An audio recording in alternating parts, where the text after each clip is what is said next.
All right, we're back again for another session of dropping a little knowledge on your brain, put a little fat on your brain, might leave a stain, and you might pick up on some real game. You know, you can run the street and tote your heat, and tap your feet to a funky beat, or however you want to do. I know how y'all do it out there. Hey, been there, done that. But at the same time, you gotta get your mind frame right because if you don't stand for nothing, you'll fall for anything. So we come to the point of justice and to understand what this phrase means, this word, and why it's so important to a civilized society of men of honor are said to be. Although men are not as noble as they used to be, or they used to pretend to be. Now it's an all-out free for all, um, den amongst thieves, den of thieves and cutthroat, as they say, the law of the jungle, you know, way in the jungle deep, a signified monkey stepped on the lion's feet. No, I ain't gonna mess with y'all on that Dolomite. Y'all know nothing about that Dolomite, but check it out, man. We back again, man. Push like and subscribe because I'm gonna put some things on your mind that help you contemplate the civics that's supposed to be governing our, I would say, nation. And they've learned to call it a society, but those are private organizations with charters that have been usurping the land from the original people and just really have applied the war against them. But as we proceed to the overstanding of justice and the meaning of justice, just ice, or just us, it is the duty of the justice to do justice. The justice. What is the justice? The justice of the peace? Okay. So the justice must do justice. Okay, in common law, the title justice is given in England. They say in England, but when these things were established, there was no place called England. If anything, it was called England with an A. Um, this is a spin-off hybrid invention of a phrase here, um, which they created for jurisdictional purposes. As we will get to the jurisdiction here in the near future. Um, but it was in the European area of Queen Europa, who Europe was named after, and mainly probably in the Gaul region, um, Iberian Peninsula area, where Moors ruled, where these common law justices ruled as nobles and kings in the reign of the Moorish Empire. What was known then as the British Empire, which was an extension of the Moorish Empire. Um, the empire that had been called by many names. But these judges of the King's Bench and the common pleas, and in America, to the judges of the Supreme Court of the United States and the appellate court of many of the states. In the most extensive sense of the word, justice differs little from virtue, for it includes within itself the whole circle of virtues. Justice. That's a powerful word. Yet the common distinction between them is that which considered positively and in itself is called virtue when considered relatively and with respect to others has the name of justice. But justice, being in itself a part of virtue, is confined to things simply good or evil, and consists in a man's taking such a proportion of them as he thought. And that's from Bouvier's Law Dictionary. And once again, I say we are still reading from this book,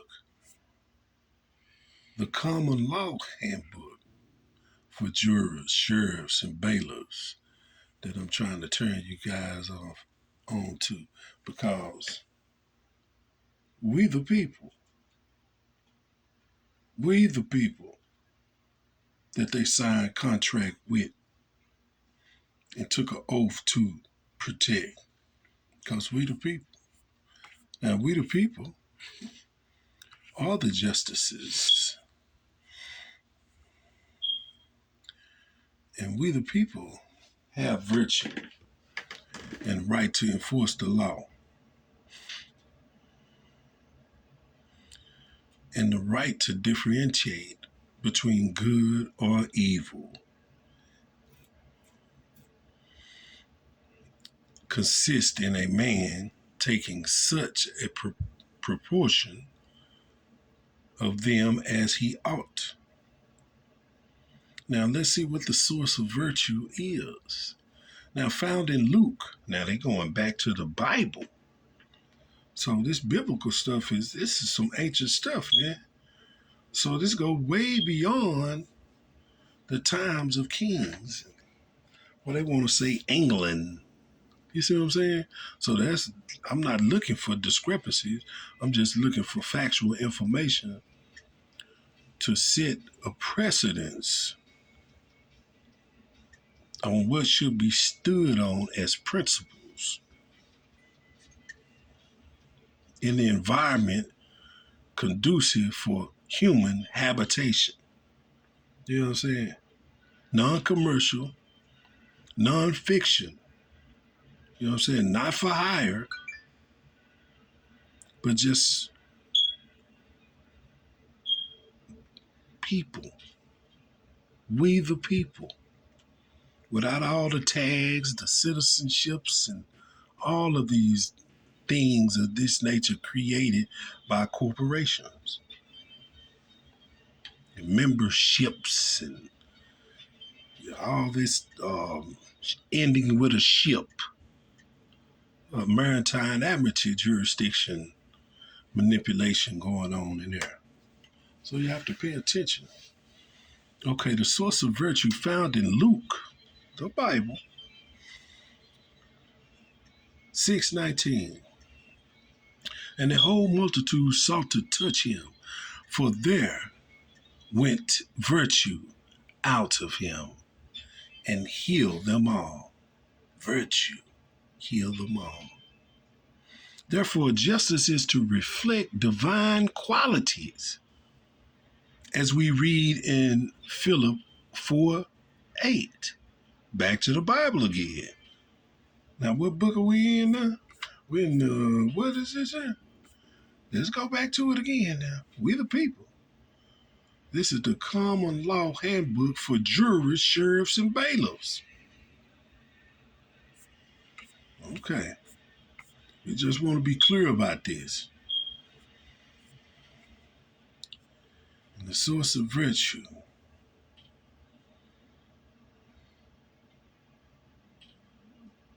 should reflect on divine qualities as we read in Philippians 4:8. Finally, brethren, whosoever things are true, whosoever things are honest, whosoever things are just, whosoever things are pure, whosoever things are lovely, whosoever things are of good report, if there be any virtue, and if there be any praise, think on these things.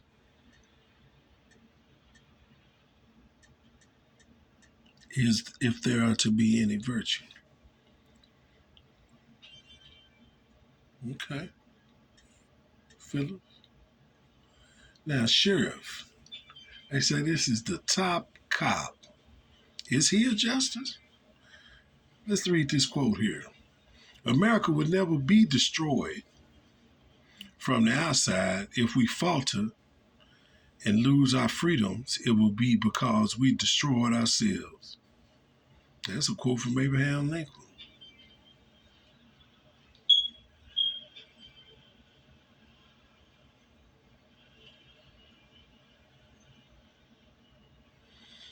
Now, this virtue and this justice, to understand these principles here, and understanding that these people are subject, and they say, Justice Scalia, writing for the majority in 1997 decision, said that the states are not subject to federal direction, and that the U.S. Congress only had discrete and enumerated powers, and that federal impotency was rendered express by the 10th Amendment. He confirmed that the sheriff is the chief law enforcement officer, the CLEO of the county.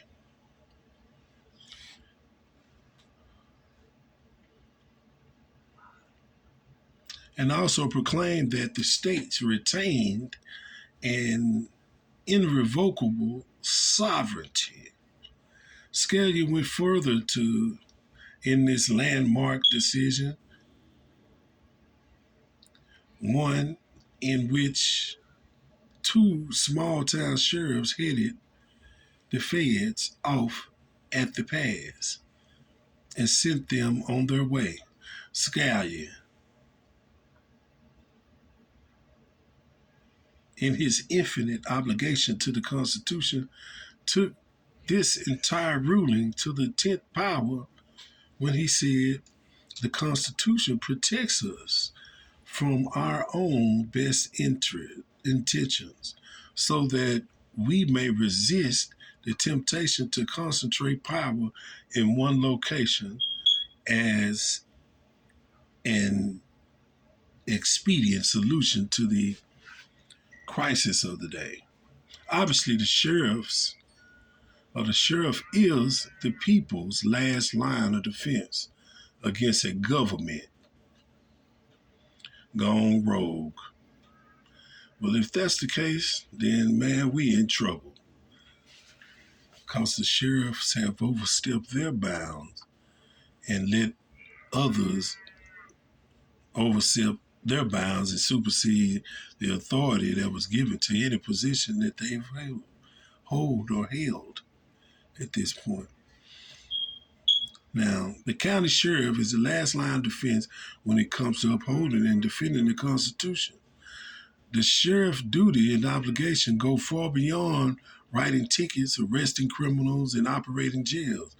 The sheriff also has an obligation to protect the constitutional rights of the citizens in our country.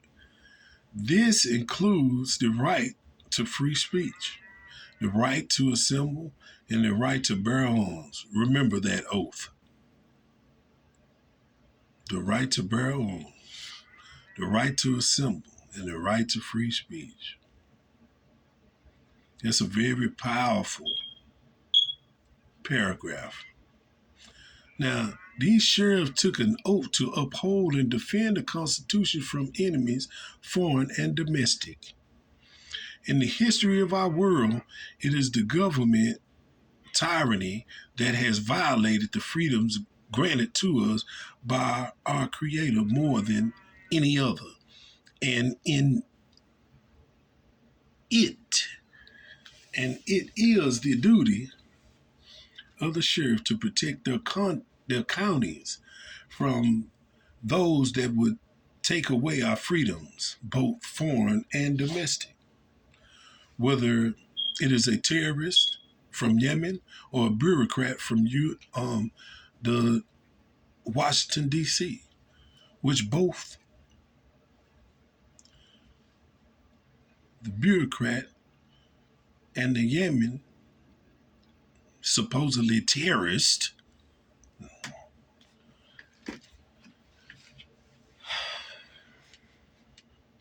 the wording and the subliminal suggestions here or implications of stereotypical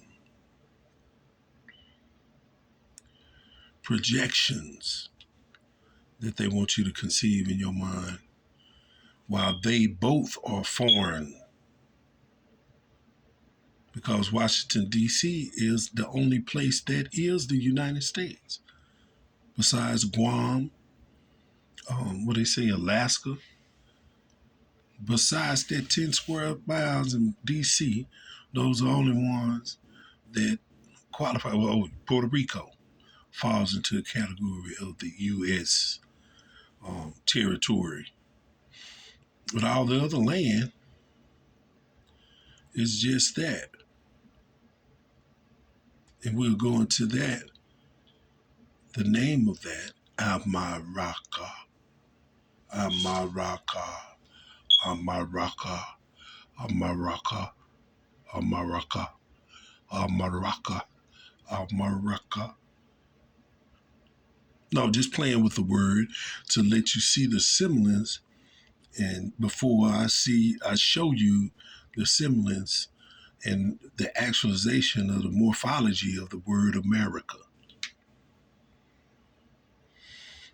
But we'll go on and we'll determine who the terrorists are and go exactly by the sheriff's and bailiff's common law handbook of what they're supposed to be doing. Now, we've seen the obligations and duties that they have taken an oath to uphold and defend the Constitution from enemies, foreign and domestic. Domestic. Okay.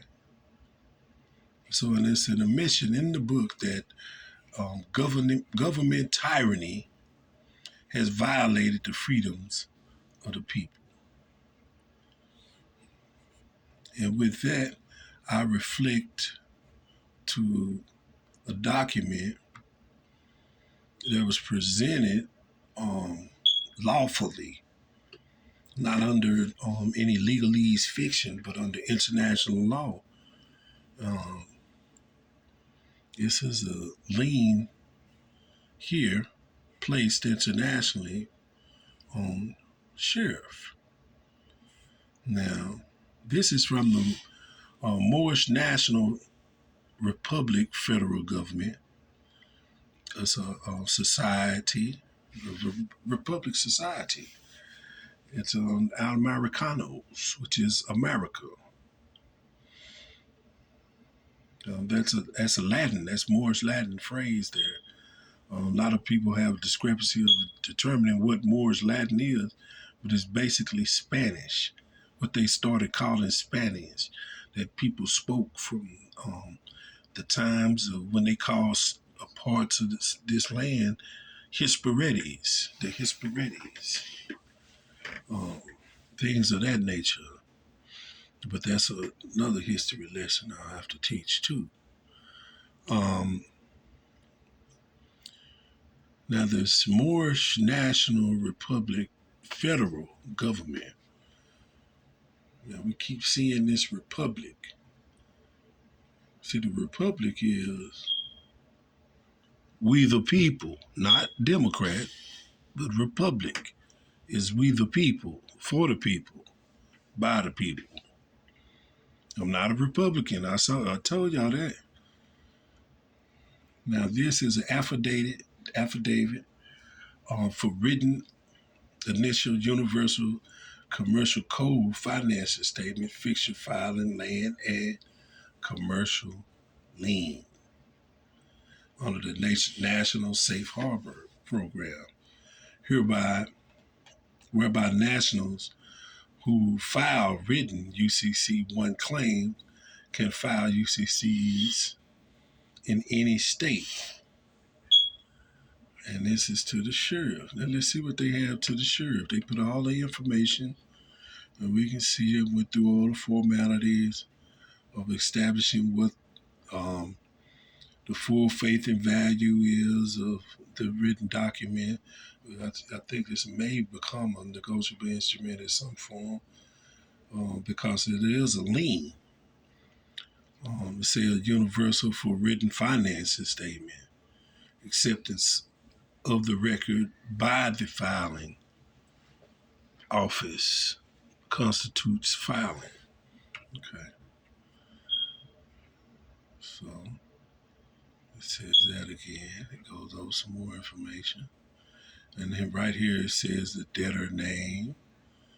Okay, so we're getting into it. And this is the sheriff. I guess the lien is on Yolo. Was it Yolo County Sheriff Office? Okay. And this is how these are applied, I would say. And this is in Woodland, California.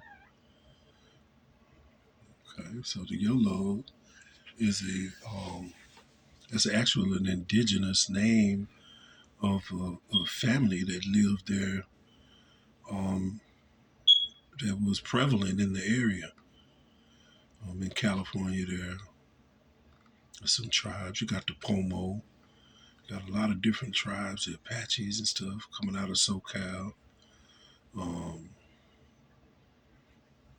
Quite a few more there in that region. And got the Hopi and the Navajo, down there in Arizona.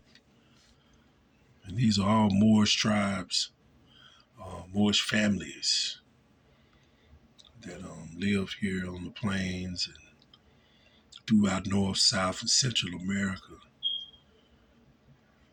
with their trade routes going through Mexico.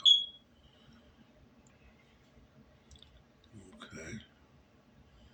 So I guess they're talking about the trusteeship process. Now, what this lien is going to be here, let me blow it up so we can see this. Because they talking about some dividends. What?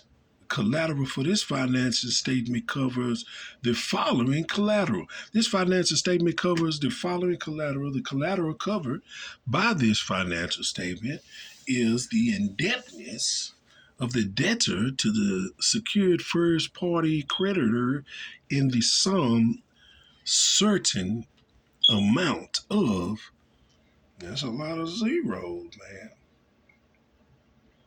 So that look like some quadrillion zillion dollar in gold back lawful tender due for each parcel.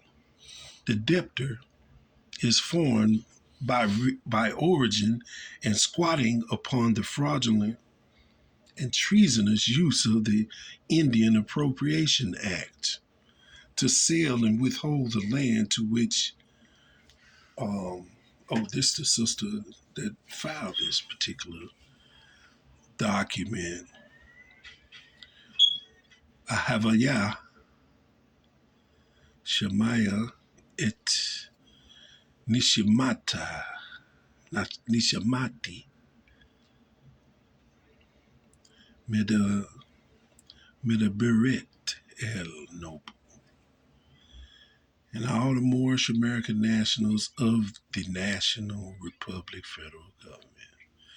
The Moorish American Consulate and the Moorish Divine and National Movement of the Word are heirs to, pursuant to the Treaty of Peace and Friendship, 1786, 1836, and the American Mandate for land previously held in the United Nations trusteeship system. Okay.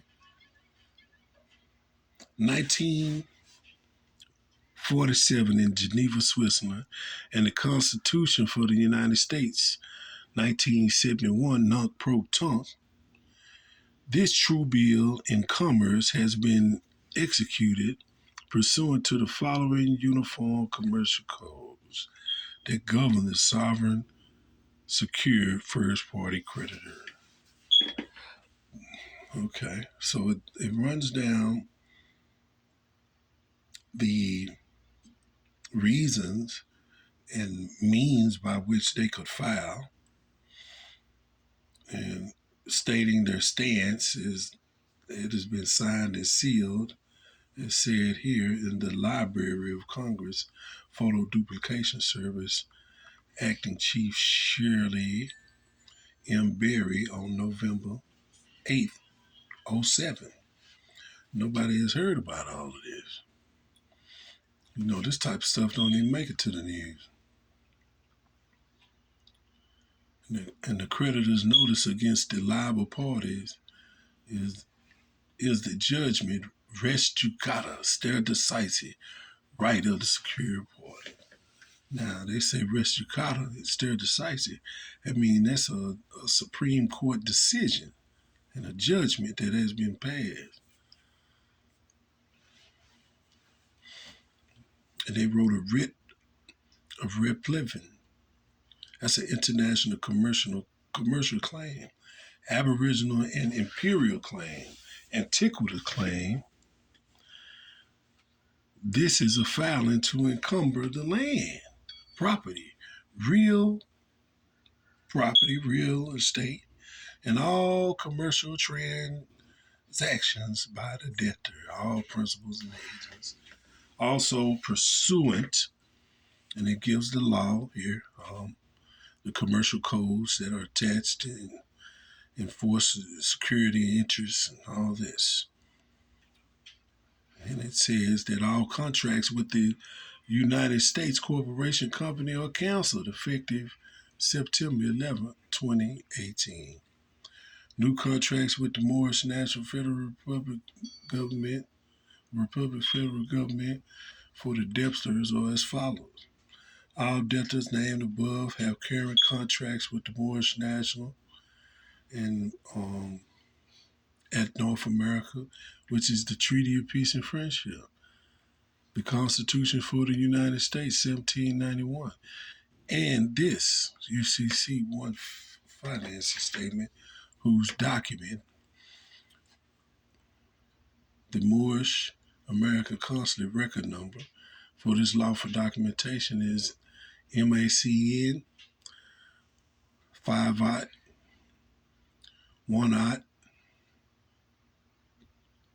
32, and downloadable from the following website link, which is on Facebook American Consulate group within the file section, Moorish American Consulate .org, public notices tab. They say notice to agents and notice to principal. And they checked them on what flag to fly. And they saying the U.S. banner of amity and commerce are outlawed and are commanded to be removed immediately. All indigenous people who are not of the Moorish nation, melanin dominant birthright and bloodline are subjects of the Moorish American National. Oh, that's from antiquity, because the first possessors of the land were the Aboriginal. That's what they called Aborigines. It means from original. Ab is from, with the morphology. Um,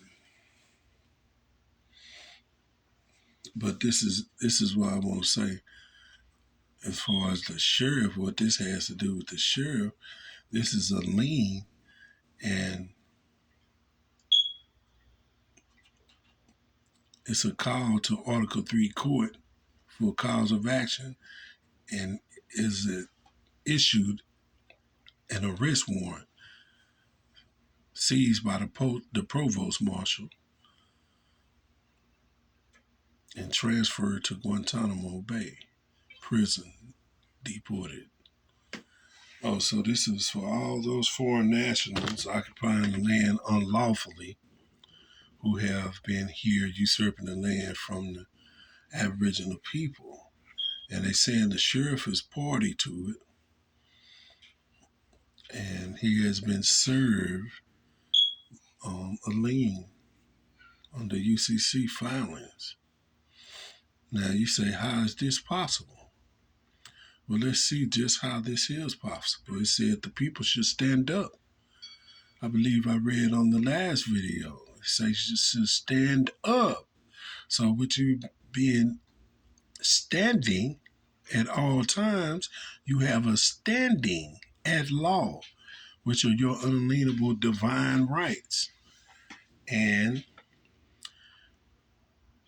one to whom some authority, care, guardianship, or jurisdiction is delivered, committed, or entrusted, one who is deputed and appointed to take charge of another's affairs, an overseer or a superintendent, a keeper, a protector, or a guardian, a steward, um, as they say, a spellman,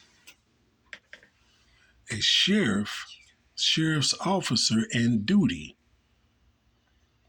which would be 1B1 COMM.34, which is a court attendant. So that would be like a bailiff, which is deputized. So it is the duty of all above the correct injustice, in as much as it is in their power to do so. If correction is not possible, it is the duty of the court officer to report the problem to the protectors of the people, the grand jury in whose hand justice has been